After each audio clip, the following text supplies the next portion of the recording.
Anakin meets Padme on Mustafar, and she immediately notices that he is different. The place, surrounded by lava and destruction, reflects Anakin's inner state.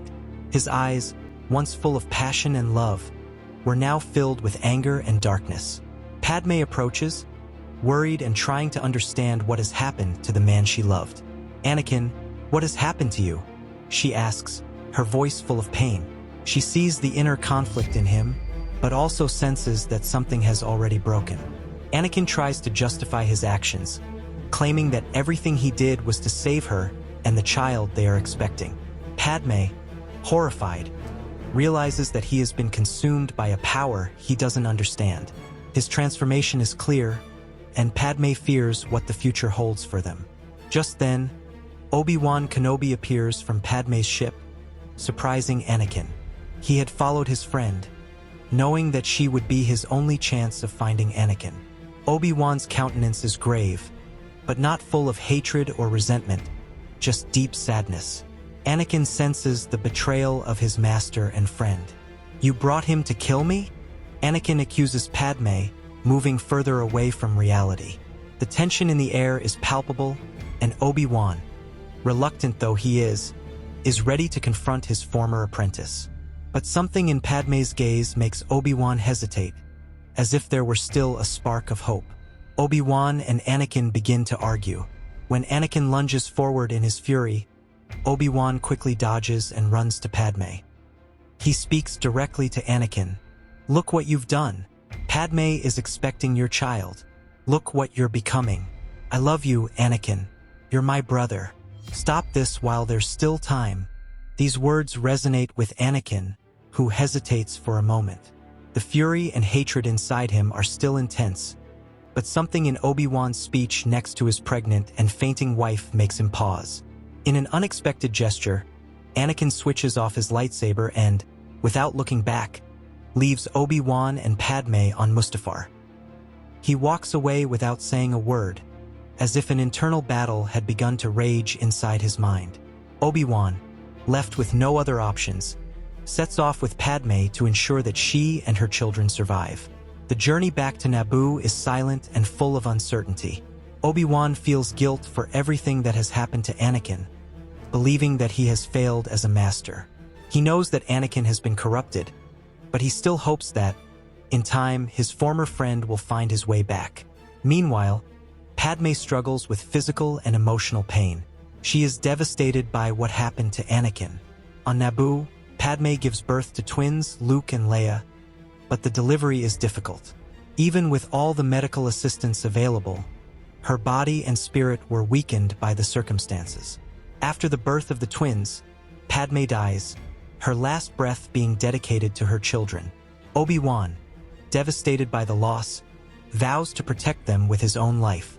He is now responsible for looking after Anakin and Padme's children, keeping them safe from any threat, including their own father. Padme's death weighs like a shadow over him, and Obi-Wan prepares himself for the inevitable confrontation to come. With a heavy heart, Obi-Wan decides that Anakin must know the truth about Padme. He sends a message informing him that she did not survive childbirth. When Anakin receives the news, he is consumed by a wave of anger and pain like never before. Everything he had done, his fall to the dark side, had been in vain. The grief he feels quickly turns into hatred for Palpatine, who had promised that Padme would survive. Anakin feels betrayed by his new master, finally realizing how manipulative he has been all along. Furious, Anakin decides to confront Palpatine. In an epic showdown, he confronts the Emperor, accusing him of betrayal and of failing to keep his promise to save Padme. Palpatine, always cunning, tries to manipulate Anakin again, but this time Anakin is unwilling to listen. In an impulsive attack, the two begin to fight with their sabers and Anakin cuts off Palpatine's hand, which was holding his lightsaber. The Emperor, however, is not easily defeated. Using the Force, he snatches Anakin's saber and leaves him defenseless. For a moment, it seems that all is lost for Anakin. Palpatine then fires his dreaded Force lightning at Anakin. But in a final act of desperation and hatred, Anakin, consumed by rage, grabs Palpatine with both hands and throws him over a cliff, repeating the act he would do years later to save his son Luke. This time, however, Anakin is healthy, without the suit that would turn him into Darth Vader. The injuries caused by the Force lightning are serious, but not fatal. He survives, but the internal battle within him is far from over. Senator Bail Organa receives the news of Palpatine's death and quickly rushes to bring it to Yoda and Obi-Wan. Now, with the Emperor out of the picture, he believes that the greatest danger to the galaxy has been eliminated. When he meets the two Jedi Masters, Organa brings moderate relief, but Yoda and Obi-Wan know that although Palpatine is no longer a threat, the situation with Anakin is still serious. Yoda, with his ancient wisdom, warns that, despite the end of the Sith Empire, Anakin, now consumed by the dark side, represents a danger to the twins. What was once a political conflict has now become a personal and emotional issue for Anakin, something that the dark side could easily use to manipulate. After long discussions, Yoda, Obi-Wan, and Senator Organa decide that the best way to protect the children is to keep them together and under Organa's tutelage on Alderaan. Luke and Leia, now orphans, would be raised as part of the royal family of Alderaan, where they would be safe from Anakin's growing anger and obsession. Both Yoda and Obi-Wan agreed to remain close, using their skills with the Force to ensure the twins' safety, while Organa, as senator, would do his utmost to ensure that their location remained a secret. The children's future depended on the secrecy and constant vigilance of the Jedi. However, Anakin, still deeply shaken by Padme's death and consumed by hatred, discovers that his children are on Alderaan. Determined to find them, he sets off for the planet, believing he can reverse the situation and reunite his family. When he arrives, he is confronted by Yoda and Obi-Wan, who are already waiting for him. When Anakin tries to approach Leia and Luke, Yoda, with a calm that only he could possess, raises his hand and says, "Stand back, young Skywalker." The tension is palpable, and the presence of the little Jedi Master with his green saber glowing is a reminder that Anakin cannot simply redeem himself with words. Obi-Wan, next to Yoda, looks sadly at his friend who has lost his way to the dark side. Anakin, knowing of Yoda and Obi-Wan's extraordinary abilities, hesitates. He is no longer at the peak of his power. Palpatine's Force rays have left him weakened, and he knows that a direct confrontation would be his certain defeat. Despite all his anger and determination, the reality is clear. He couldn't beat the two Jedi together, even more so in his current state. Consumed by frustration and a sense of powerlessness, Anakin retreated, knowing that, for the time being at least, he would not be able to get close to his children. The tragedy of his situation deepens, as he is now more alone than ever, with the shadow of the dark side pushing him further and further away from what he once dreamed. As if the situation wasn't already complicated enough, Bail Organa arrives on the scene with disturbing news.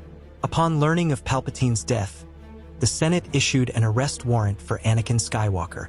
Although the official version was that Palpatine died in an accident, rumors began to circulate that Anakin had been responsible for the Chancellor's death. The assassination of such an important figure in galactic politics could not go unnoticed, and now Anakin was wanted not only by the Jedi, but by the entire Republic, with the intention of having him tried for his crimes. The news makes the mood even heavier, and everyone present knows that Anakin is at a crossroads with no way out. Obi-Wan, with a serious countenance, finally says what he has been avoiding all this time. "It's over, Anakin. It's time for you to pay for everything you've done." Obi-Wan's voice is not filled with anger, but with deep sadness. He sees the friend he loved so much lost in his own darkness, and now there is no way to protect him. At Obi-Wan's side, Yoda realizes the seriousness of the situation and realizes that imprisoning Anakin could worsen his mental and emotional state. So he takes the lead and says, "Into exile you must go, young Skywalker." The Jedi Master, ever wise, realizes that the only way to avoid a major conflict and prevent Anakin from being captured or executed is for him to walk away completely, disappearing like a shadow from the past. Anakin, physically and emotionally exhausted, knows that this may be his only way out. Exhausted and without the strength to fight, Anakin decides to leave. He leaves without knowing exactly where, but with the certainty that there is no more room for him at the center of the galaxy. As he leaves Alderaan, a soft, distant memory comes to mind. Remembering his childhood on Tatooine, the Force brings up the image of his adopted brother, Owen Lars. The idea of returning to that desert planet seems comforting in a way. In the midst of the chaos that his life has become, he wants to find some remnant of peace, away from politics and war, in a place where no one would look for him. That's when he decided he would go to Tatooine. On arriving on Tatooine, Anakin is greeted by Owen and his wife, Beru, but decides not to get too close. He briefly explains his situation, making it clear that his presence there could be a risk for everyone. Cut off from the rest of the galaxy and now living as an outlaw, Anakin takes up the life of a hermit, just as Obi-Wan did in the original timeline. Isolated, he observes what remains of his family from afar, protecting them from a distance while reflecting on the path that led him there. Now, without Padme, without his children and far from everything he once knew, Anakin Skywalker is just a shadow of his former self, condemned to wander the desert of solitude with his own ghosts. Anakin spent long days and nights in his cave, isolated from the rest of the world. The silence of the desert reflected the emptiness inside him, an abyss of regrets and painful memories. For a long time, he was lost in his depression, unable to find any meaning or purpose. The darkness inside him was suffocating, and the memories of everything he had done, the fall of so many innocents, the betrayal of his friends, the loss of Padme, haunted him like ghosts. But in the midst of this emotional chaos, something began to change. Slowly, he turned to meditation, trying to find some kind of peace in the midst of the internal storm. A year after the event, after much introspection and silence, Anakin began to feel a thread of connection with the Force reestablishing itself. At first, it was weak, almost imperceptible, but with each meditation session, the connection became a little stronger. It was as if the Force, the same energy he had used so many times for destructive purposes, was now calling him to a different path. This feeling invited him to look inwards, to confront his pain and find answers where before there had only been despair. Anakin, for the first time in a long time, began to feel that perhaps there was a path to redemption. As his connection to the Force strengthened, his intuition also began to return. Small glimpses of the future, echoes of deep wisdom, and, above all, a sense of being guided by something much greater than himself. It was as if the very Force that had given birth to him was trying to lead him down the right path. Anakin, who had previously seen himself as a slave to his emotions and impulses, now felt that the Force was offering him a new purpose. Every day, his connection with this mystical power became clearer and stronger, filling the void he had been carrying. Anakin soon realized that his master was now the Force itself. There was no one else who could teach him, no one else who had the answers he was looking for. Only the Force, the energy that permeates everything and everyone, could guide him through the process of becoming what he was destined to be. It was through this realization that he understood that the Force was not something external, but a part of him, always present, waiting to be fully accessed. He had sought power for so long, but now it was wisdom and balance that attracted him. This process became a feedback loop. The more Anakin sought the Force, the more it responded. He received visions, fragments of knowledge, and an inner peace that he hadn't experienced for a long time. The Force brought him clarity, teaching him about the balance between light and dark, about everyone's role in the universe. The man who had once given himself over to the dark side was now being shaped by this new journey, a path of self-discovery and learning. Anakin was finally coming to terms with what had always been part of his being. Anakin realized that all his past actions, all the mistakes he had made, had brought him to this moment. The path of destruction he had walked served as a kind of bitter but necessary lesson so that he could achieve true wisdom. It seemed necessary for the Chosen One to make the wrong decisions, experience the dark side, and learn how to get out of it. Only then could he bring balance to the Force. It's one thing to theorize about the dark side, it's another to be immersed in it, and above all, to overcome it. Now, the Force was enveloping him in a profound way, guiding him towards a different destiny, one he had never imagined. Before, surrendered to the dark side, he had found himself with no way out, but now Anakin was on a path of no return to a full connection with the Force. He was no longer in a hurry or anxious, he just let the Force guide him. As the years passed, there, in that cave on Tatooine, the Chosen One was finally finding his true path. Anakin, once the feared Darth Vader, was now transformed into something much greater, a being in complete communion with the Force. He no longer needed titles, armor, or the power he once craved. True transformation was taking place within him, and he knew that, whatever fate awaited him, he was becoming everything he was born to be. The Chosen One was ready. 6 years had passed since Luke and Leia were taken to Alderaan, and the twins were growing up as prince and princess under the tutelage of Senator Bail Organa. Life in the royal palace was one of luxury and comfort, but behind the curtains, something much more important was going on. In secret, Obi-Wan and Yoda protected them and trained them in the skills of the Force, preparing them for an uncertain future. The training sessions were held away from prying eyes, in remote areas of Alderaan, where no one would suspect what was going on. Although they were still young, Luke and Leia showed extraordinary potential, and the Jedi's hope lay in them. Meanwhile, in the Senate, intense discussions were taking place about the failings of the Jedi Order during the Clone Wars and the rise of Palpatine. Many senators blamed the Order for its closeness to the government, claiming that the Jedi had lost their way as guardians of peace. However, this was the least of the problems facing Obi-Wan, Yoda, and the Jedi scattered throughout the galaxy. Although Order 66 didn't have the same devastating repercussions this time, the remaining Jedi were still living on the margins, trying to survive in a world that was becoming increasingly hostile. But the real danger came not from the Senate or public opinion, but from a threat that emerged from the shadows: the Inquisitors. The Inquisitors were a terrible surprise left by Palpatine.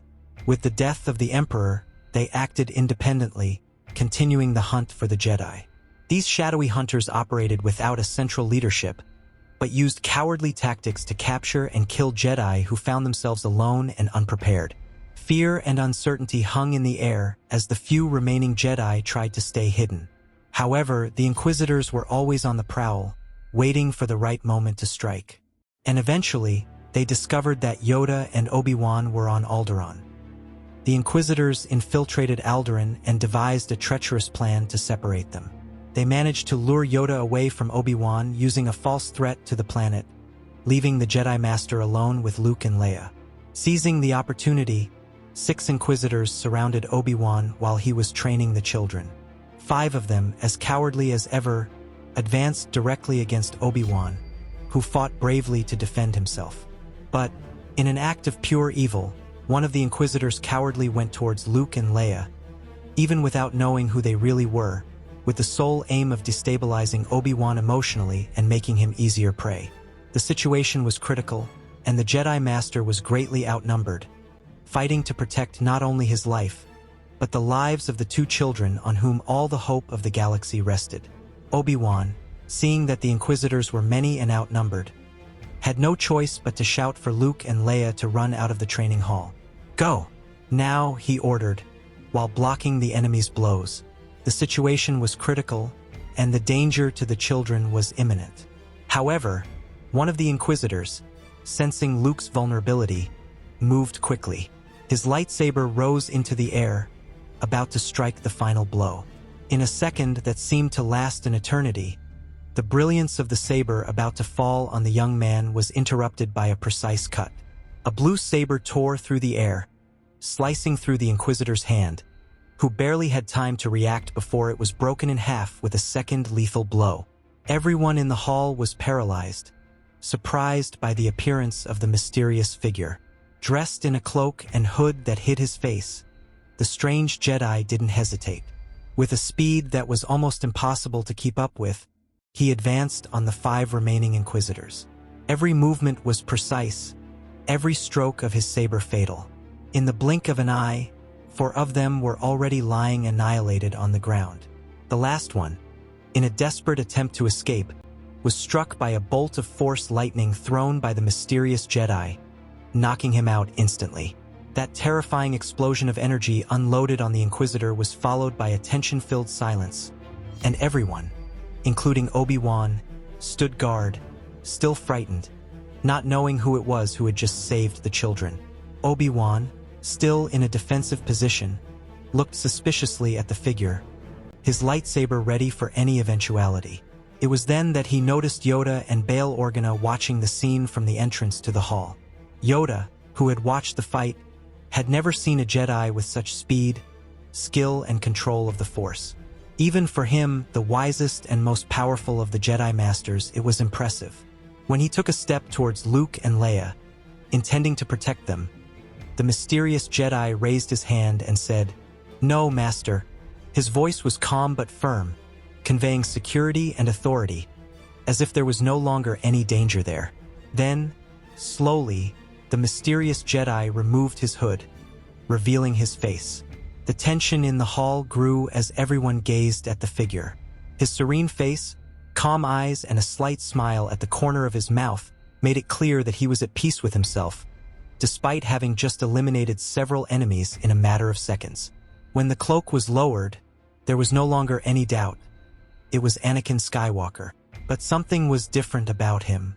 The anger and impulse that had characterized him in the past had disappeared, replaced by a serenity that everyone there noticed immediately. He was not the impetuous young man of before, but a calm and implacable master. Leia, her heart full of relief and gratitude, was the first to react. She ran up to Anakin with a twinkle in her eye and said, "You're very quick. Thank you." The innocence of her expression and the sparkle in her eyes melted away any remnants of tension that still hung in the air.